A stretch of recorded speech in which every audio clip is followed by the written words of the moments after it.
Now, tuna. It's only in recent years that we started thinking about tuna as being one of the great fishes of the sea. But the one thing that I have to tell you, here he goes, Hewitson's getting all bossy. I have to tell you, is treat it like a steak of the sea and keep it undercooked. Medium tops.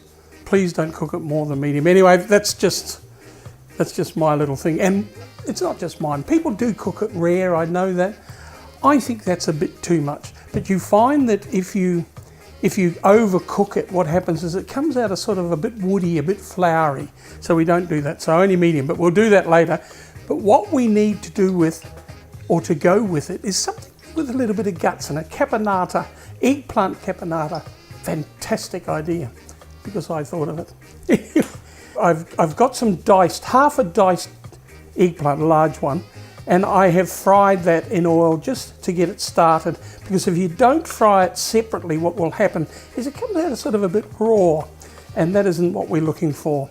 So we have fried it till it's got a bit of colour, and then I've drained it really, really well, as you can see. Now, I've got the oil that I did that in. There's quite a lot of it there, so we will pour most of that off. And don't waste that. It's got beautiful flavour. Use it. So I've got half a big onion there.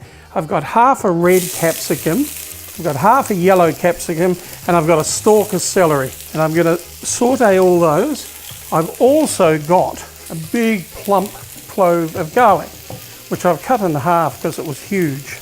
So we're just going to saute that to get the cooking process started, which has got some nice colours. I love this caponata. You can use it for many, many things. Of course, as I said today, I'm using it with tuna, but I will show you one other variation later on. Later on, not yet. All right, guys, so we just get that started, and what we then add, 1 cup of chicken stock, or you could add veggie stock if you were using it in a vegetarian way. About 400 grams of diced tomatoes, good splash of balsamic, salt and pepper, decent amount of both, and a good splash of white wine.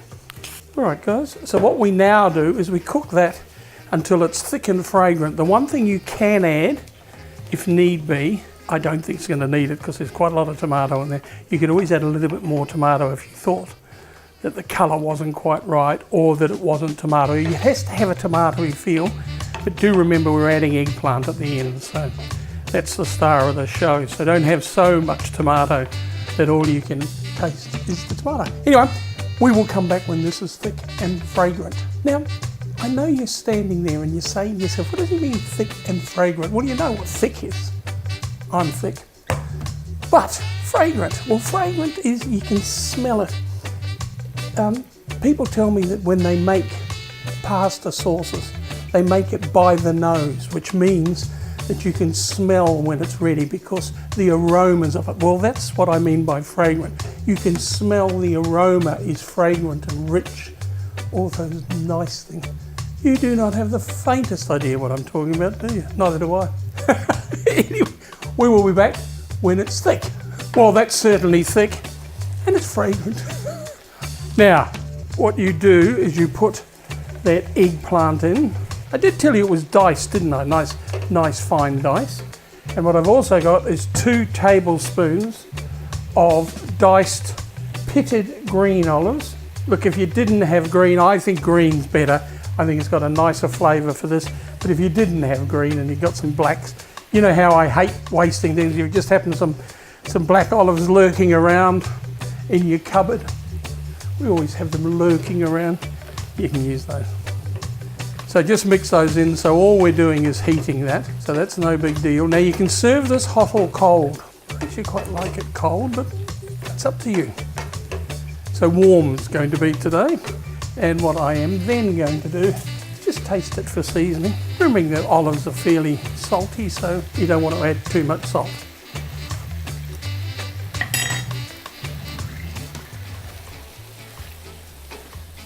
That's nice.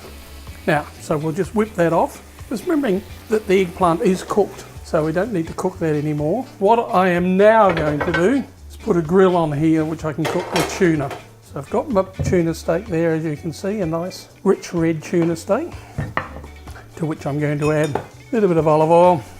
And I won't put any salt on that. I'll tell you why, because you put salt on that, when you do that with tuna, it draws out the blood, and we don't want that. Now, the other thing that I've got over here, I told you I was doing something special for you. I've got some bruschetta. Now, I'll also serve that with caponata on, and that will be delicious. So I've just baked those in the oven until they're nice and crisp with a bit of olive oil on them. So when you put the tuna down, always just lift it up. That stops it from sticking. All right, we're looking good. Let's just start thinking about serving. First of all, our bruschetta. Now, of course, you can put some more chopped herbs, and even though I'm serving this hot, and that's only because I've got it hot, you of course could serve it cold. That's just a little aside. Looking rather good. All right. Just a little bit of olive oil over the top of the lot. Now, to serve with this, my resident wine guru loves the idea of a dry sherry. Now, what we've got here is a Palomino from Spain, of course, a real sherry. Tuna caponata, a bone dry Spanish sherry, chilled, of course.